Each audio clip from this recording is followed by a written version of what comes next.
Bonjour à tous, que la paix et la faveur de Dieu soient sur tous. Alors, je suis le prophète Adatara, guide spirituel, président fondateur de la Fraternité universelle pour la conscience du Christ. C'est une ONG œcuménique qui parle de dialogue interreligieux, qui parle de paix. Notre devise, nous ne sommes pas obligés de prier de la même manière, mais au nom de Dieu, on peut vivre en harmonie. Ça fait 23 ans que j'exerce dans ce ministère, 23 ans de ministère, en train de vous parler de l'amour de Dieu, des enseignements de Dieu et surtout en train de vous donner les outils spirituels. Alors, ce soir ou ce matin, ça dépend de là où vous vous trouvez, je vais vous donner un rituel spécial. Comment retrouver son étoile de vie volée ou perdue en sorcellerie. Comment retrouver son étoile de vie volée ou perdue en sorcellerie ou à cause des pratiques de charlatanisme ou de divination.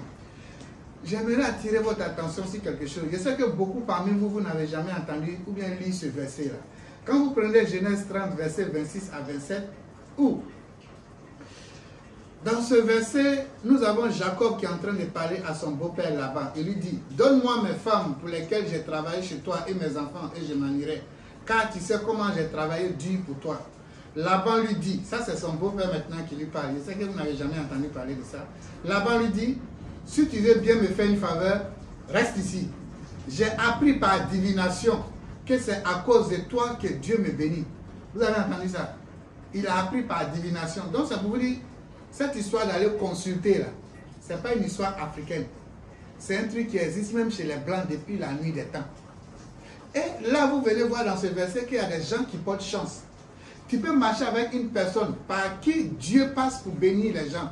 Comme ici, Jacob, il était pauvre, il n'avait rien. Il travaillait chez son beau-père, mais sa présence là apportait la richesse à son beau-père Laban.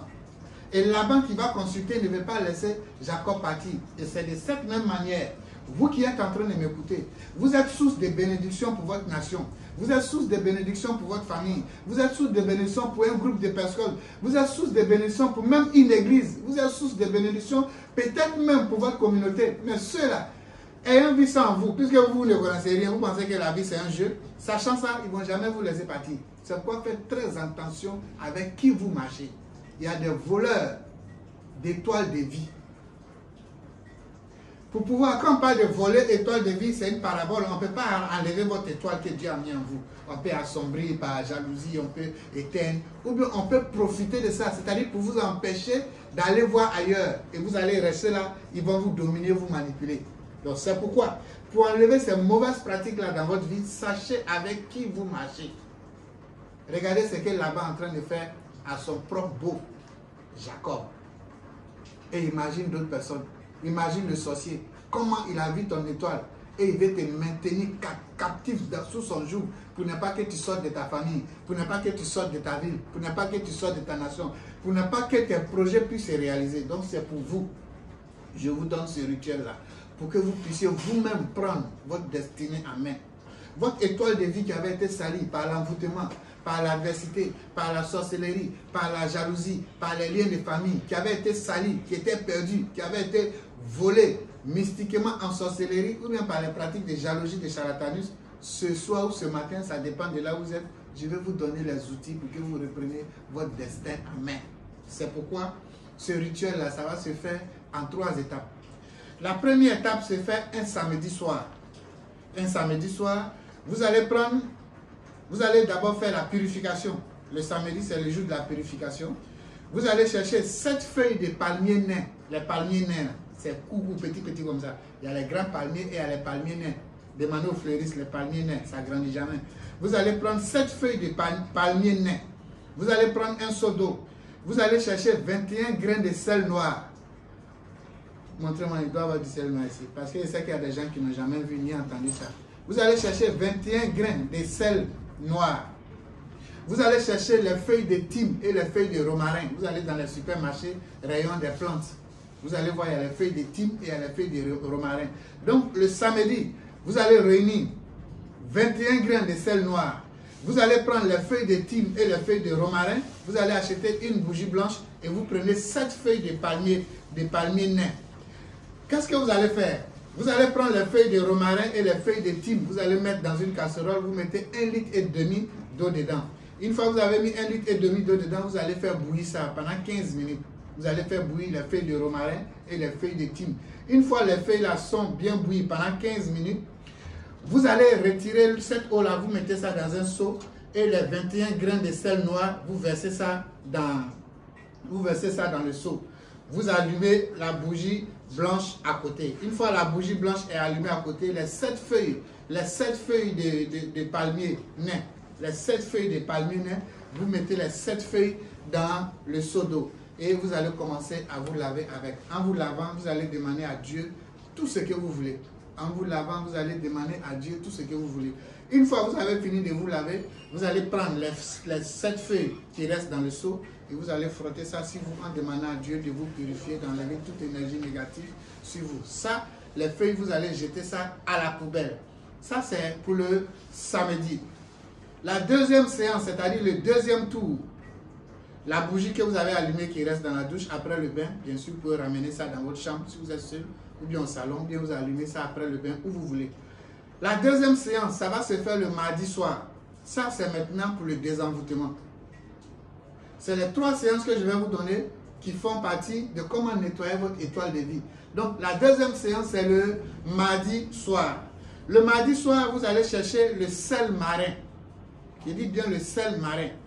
Vous allez chercher les plantes qu'on appelle la sauge. Vous allez dans les supermarchés, rayon épices, vous allez trouver toutes ces plantes-là là-bas. Vous allez chercher la sauge. Vous allez chercher une bougie rouge. Vous allez chercher le parfum Saint-Michel. Vous allez chercher le parfum Saint-Michel. Alors, comment utiliser? Vous allez prendre un seau d'eau, vous mettez la sauge dedans. Oui, comment? Voilà, ça, c'est ce qu'on appelle le sel noir. Vous n'avez jamais entendu parler. Le sel noir existe. On creuse ça dans les mines aussi, comme si on creusait de l'or. C'est le sel noir qui est là. Alors, donc vous allez prendre le mardi, vous allez prendre le sel marin, vous allez prendre les feuilles de sauge, vous allez prendre une bougie rouge, vous allez acheter le parfum Saint-Michel. Ça, c'est pour le bain du mardi. Ça, c'est le bain de désenvoûtement. Vous mettez l'eau dans un seau, vous mettez les feuilles de sauge dedans, vous allez bien malaxer les feuilles de la sauge. Vous prenez une grosse poignée de votre sel marin, vous versez ça dans le seau d'eau. La moitié du parfum Saint-Michel, vous renversez ça dans le seau d'eau. La bougie rouge, vous allumez ça dans votre douche. Le soir, puisque le rituel se fait mardi soir, vous allumez dans la douche, vous éteignez la lumière et vous allez prendre votre bain en vous lavant. En vous lavant, vous demandez à Dieu tout ce que vous voulez. Une fois que vous avez fini de prendre le bain, vous pouvez attacher votre serviette ou bien porter votre peignoir ou bien sécher au vent. Vous devez sécher au vent. Une fois que vous êtes sec, vous vous habillez normalement, vous allez prendre de l'eau. Vous mettez de l'eau, pas de l'eau glacée, hein, de l'eau naturelle. Vous mettez ça dans un verre d'eau et cette eau-là, vous allez boire doucement. En buvant, vous demandez à Dieu le reste des séquelles emmagasinées dans le sang de l'envoûtement, que Dieu enlève ça. Et vous buvez un gros verre ou bien un gros gobelet d'eau. La bougie que vous avez pris pour faire le bain, la bougie rouge, le reste, vous pouvez ramener dans votre chambre pour allumer au coucher ou bien vous allumez dans un endroit de votre choix. Ça, c'est la deuxième séance. Nous sommes toujours dans comment nettoyer notre étoile de vie volée en sorcellerie ou bien par des pratiques liées à la sorcellerie ou aux pratiques occultes. Ça va rester la troisième séance. La troisième séance se fait les mercredis. Mercredi, c'est ce qu'on appelle la séance de la chance pour le renforcement de la chance et la protection. C'est toutes ces 3 séances-là qui composent le rituel. Donc, mercredi, vous allez chercher les feuilles de bambou. Vous allez chercher les fleurs d'acacia. Vous allez chercher une bougie blanche. Vous allez chercher un encens en baguette de votre choix. Ça peut être santal ou bien encens de romain. N'importe quelle baguette d'encens, senteur, ou bien rose, ou bien lavande, n'importe quelle baguette que vous souhaitez. Vous prenez une baguette d'encens. Le reste du parfum Saint-Michel, vous avez utilisé la moitié, ça reste la moitié.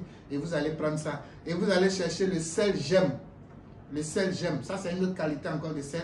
Vous pouvez trouver ça au marché, pas au supermarché, mais au marché. Parce que le sel gemme, on l'obtient comme si on creusait de l'or. Ça se trouve dans les mines. Il y a les mines de sel gemme. De toute façon, on creuse l'or là, c'est comme ça, on creuse le sel gemme.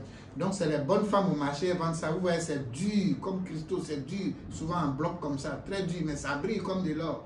Donc, c'est ça le sel gemme. Vous allez chercher ce sel gemme là, vous achetez au marché. Alors, donc, pour la troisième séance le mercredi, vous prenez les feuilles de bambou, les fleurs d'acacia, une bougie blanche, de l'encens lavande ou pontificale, une baguette d'encens de votre choix. Vous prenez le parfum Mont Saint-Michel et le sel gemme. Ce sel gemme, là, une fois que vous achetez, vous pouvez piler ça pour obtenir un peu, pour casser ça, pour rendre ça un peu en poudre. Alors, comment vous allez l'utiliser? Vous remplissez un grand seau d'eau. Les feuilles de bambou et les fleurs d'acacia, vous malaxez ça dans votre seau d'eau. Et le sel gemme, vous rajoutez ça dans le seau d'eau. Une fois c'est fait, le parfum Saint-Michel, le reste, vous renversez tout dans le seau d'eau. Voilà, vous allumez votre bougie blanche dans la douche et vous allez commencer, vous allumez la baguette d'encens, bien sûr, dans la douche aussi, et vous allez commencer à vous laver.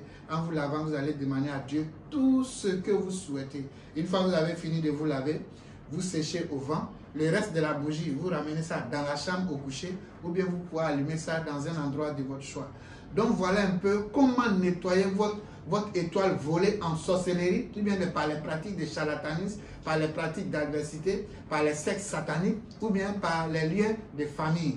Ça se fait en 3 séances, samedi, mardi et mercredi.